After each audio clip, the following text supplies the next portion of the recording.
નમસ્કાર વિદ્યાર્થી મિત્રો, જીપીએસસી ક્લાસ 1-2 ની પરીક્ષા 7 જૂને છે. એની સાથે એકાઉન્ટ્સ ઓફિસર અને એસીએફ આરએફઓ નું પણ પેપર બધાનું કોમન રહેવાનું છે. આજથી માત્ર 15 દિવસ બાકી છે. 15 દિવસની અંદર શું ધ્યાનમાં રાખવું એની આપણે ચર્ચા કરવા જઈ રહ્યા છે. સૌથી પહેલા તો કન્સેન્ટ ફોર્મ, કન્સેન્ટ ડિપોઝિટ વગેરે જેની પણ કંઈ બાકી હોય એ પણ આજે જે પહેલાં પતાવી દે. આવતીકાલે યુપીએસસી આપવા જઈ રહ્યા હોય અથવા યુપીએસસી ના પણ આપવાના હોય, યુપીએસસીનું પેપર પણ હાથમાં લઈને એક વખત જોવું જોઈએ.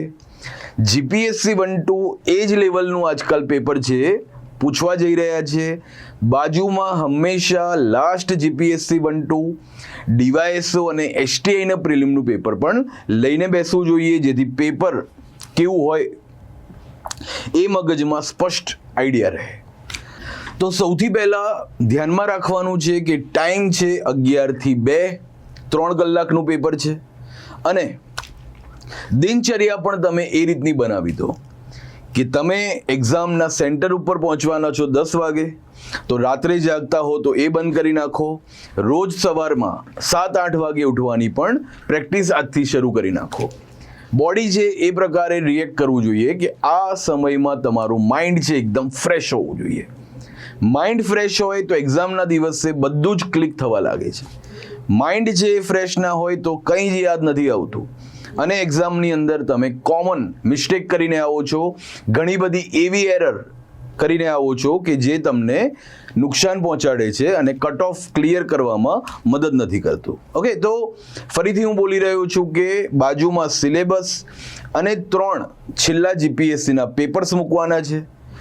જીપીએસસી ક્લાસ 1-2 હાલમાં કયા એરિયામાંથી પૂછી રહ્યું છે એના દરેક વિષયવાર મેં વિડીયો બનાવ્યા છે, એ એક વખત જોઈ લો. મેથ્સ અને રિઝનિંગ ના પણ વિડીયો મેં બનાવ્યા છે કે મેથ્સ અને રિઝનિંગમાં કેવો એપ્રોચ રાખવો જોઈએ. તો ધ્યાનમાં રાખીએ કે છેલ્લા 15 દિવસમાં પહેલાં તો માઇન્ડને એકદમ સારું રાખવાનું છે, માઇન્ડને તંદુરસ્ત રાખવાનું છે. એના માટે એકને એક બાબત હું તો કહેતો હોઉં છું કે યોગા, પ્રાણાયામ, ધ્યાન, ઓમકારનો જાપ, જે બીજા કોઈ ધર્મમાં માનતું હોય તો એમનામાં જેમને માનસિક શાંતિ મળે એના માટેનો પ્રયાસ કરવાનો છે, જેથી પેપરના દિવસે આપણી પાસે એક પોઝિટિવ એનર્જી હોય, સકારાત્મક ઉર્જા હોય. તો સૌથી પહેલાં બાજુમાં રાખવાનું છે સિલેબસ, છેલ્લા 3 પેપર. આવતીકાલે યુપીએસસીનું પેપર છે 24 મેના દિવસે, એ પણ હાથમાં લઈને એક વખત જુઓ. એ જ પ્રકારનું જીપીએસસી 1-2નું સ્તર હશે, એ હું હંમેશા સ્પષ્ટ રીતે કહેતો હોઉં છું, કદી ભૂલ ના થવી જોઈએ.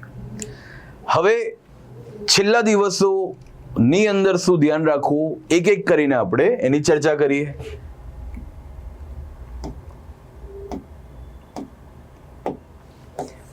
કે સૌથી પહેલા તો તમારી પાસે જે કન્ટેન્ટ હોય, અત્યારે તમે લોંગ નોટ્સ બનાવી હોય, એકદમ ક્લિયર એને શોર્ટ નોટ્સમાં કન્વર્ટ કરી નાખો. જે પણ ફેક્ટ્સ હોય એ શોર્ટ નોટ્સમાં લખો. કન્સેપ્ટ છે હવે બધા યાદ જ હોય, ફેક્ટ છે એને આધારિત હોય છે પ્રિલિમ્સ. ઓકે, પ્રિલિમ્સ હાર્ડ કેમ છે? જનરલ અવેરનેસ પણ હોય, જીકે પણ હોય અને પછી જીએસ પણ આવડતું હોય, ત્યારે જઈને માત્ર પ્રિલિમ છે નીકળતી હોય છે. તો એકદમ શોર્ટ નોટ્સ સારી બનાવીને રાખો છેલ્લા દિવસે રિવાઇઝ કરવા માટે. એમાં પણ જે કામનું હોય એને હાઇલાઇટર પેનથી હાઇલાઇટ કરીને રાખવાનું છે, first thing. Second thing, history છે તો હિસ્ટ્રીમાં કયા પોઈન્ટ, ઇતિહાસ આપણે બનાવવાનો છે તો હિસ્ટ્રીની અંદર કયા પોઈન્ટમાંથી વધારે પૂછાય છે એનો વિડીયો આપણો બનાવેલો છે, એ જોઈ લો. અને એ મુજબના પણ નાના નોટ્સ બનાવીને રાખો. આખી ક્રોનોલોજી માઇન્ડમાં ચાલવી જોઈએ. બીજી બાબત કે બંધારણના અનુચ્છેદો બધાને ખ્યાલ હોવો જોઈએ કે ભાગ 1 થી 4A, એમાં માત્ર ભાગ 2 નાગરિકતાના અનુચ્છેદ સિવાય 1 થી આર્ટિકલ 1 થી લઈને આર્ટિકલ 51A મોસ્ટ આઈએમપી છે, ગોખીને રાખવા પડે. ભાગ 5 અને 6 સંઘ અને રાજ્ય આવે પછી જેટલા કામના અનુચ્છેદો હોય એટલા જ કરીએ તો પણ ચાલી જાય. આગળ જતા ભાગ 11, 12, 13 એની અંદર પણ કામના અનુચ્છેદ કરવા જોઈએ. કેન્દ્ર રાજ્ય સંબંધોની જે વાત થઈ છે, 14-15 યુપીએસસી જીપીએસસી અને ઇલેક્શન, તો એમાં પણ કામના અનુચ્છેદ કરવા જોઈએ, પણ એકદમ ક્લેરિટી હોવી જોઈએ માઇન્ડમાં કે આર્ટિકલ 1 to 51 એમાં માત્ર આર્ટિકલ 5 to 11 કામના નથી, એના સિવાયનો દરેક અનુચ્છેદ છે મોસ્ટ આઈએમપી છે. તો ના યાદ રહેતું હોય તો દિવાલ ઉપર ચોંટાડીને રાખો અને એને રોજ જોઈને એને યાદ રાખવાની કોશિશ કરો. ભૂગોળમાં પણ જે મેપિંગ કર્યું હોય, નકશાઓ લઈને બેસો, બધી જ બાબતો રેડી કરી નાખો. નેશનલ પાર્ક એનો એક નકશો, વર્લ્ડ હેરિટેજ સાઇટ, વિશ્વ વિરાસત સૂચિ એનો એક નકશો, કલ્ચરલ સાઇટનો અલગ, નેચરલ સાઇટનો અલગ, મિક્સ તો એક જ છે માત્ર કંચનજંગા. વેટલેન્ડ છે એ ક્યાં કયા આવેલા છે, ઓકે, એની એક આખી બાબત રેડી કરીને રાખો. બાયોડાયવર્સિટી હોટસ્પોટ, બાયોસ્ફિયર રિઝર્વ, બધી જ બાબતો મેપિંગમાં રેડી કરીને રાખો. એમાંથી એમસીક્યુ પૂછાતા જ હોય છે. એવા એમસીક્યુમાં કદી કોઈએ ભૂલ કરવી ના જોઈએ, નહીં તો એને કટ ઓફ ક્લિયર કરવામાં સમસ્યા આવે. બીજી બાબતો ને પણ આપણે ધ્યાનમાં રાખીએ કે મોક ટેસ્ટ આપ્યા વગર એક્ઝામમાં ના જવું જોઈએ. તો મોક ટેસ્ટ છે એ પણ આપણે આપવાની છે. આમ તો 11 થી 2 નો ટાઈમ જ લઈને તમે બેસો, 2 વાગ્યા પછી જ હવે લંચની આદત રાખો, એટલે ભૂખ છે એ પણ એક્ઝામના ટાઈમે ના આવે, અને ભૂખ લાગે તો પછી મગજ છે મગજની એનર્જી છે એ પણ ઘણીવાર ભૂખ છે ખેંચી લેતું હોય છે. તો 2 વાગ્યા પછી જ હું લંચ લઈશ હવેથી, એવું પણ 15 દિવસમાં માઇન્ડમાં રાખો. અને બીજી બાબત કે આ જે મોક ટેસ્ટ છે એને પણ 11 થી 2 જ આપો, અને મોક ટેસ્ટ છે એની અંદર ભૂલ થતી હોય એ ભૂલની નોંધ બનાવીને રાખો, એની પણ નોટ્સ બનાવો અને એને વારંવાર રિવાઇઝ કરો. કઈ રીતે હું કયા વિષય ઉપર એક્ઝામમાં ભાર આપવાનો છું એની પણ રણનીતિ મગજમાં એકદમ ક્લિયર હોવી જોઈએ. કરંટ અફેર્સનું મેગેઝિન આપણે મૂક્યું છે, એમાંથી પણ શોર્ટ નોટ્સ બનાવવાની છે, બરાબર છે. મેગેઝિન બધી જ પરીક્ષાઓ આગળ આવે એને ધ્યાનમાં રાખીને બનતું હોય છે, એમાંથી શોર્ટ નોટ્સ બનાવો જીપીએસસીના એપ્રોચને ધ્યાનમાં રાખીને, અને એ શોર્ટ નોટ્સે એને પણ 1-2 વાર રિવાઇઝ કરીને જાઓ. મેથ્સ અને રિઝનિંગની પણ આપણે ચર્ચા કરી છે, તો આગળના બધા પહેલાં તો વિડીયો જોઈ લો.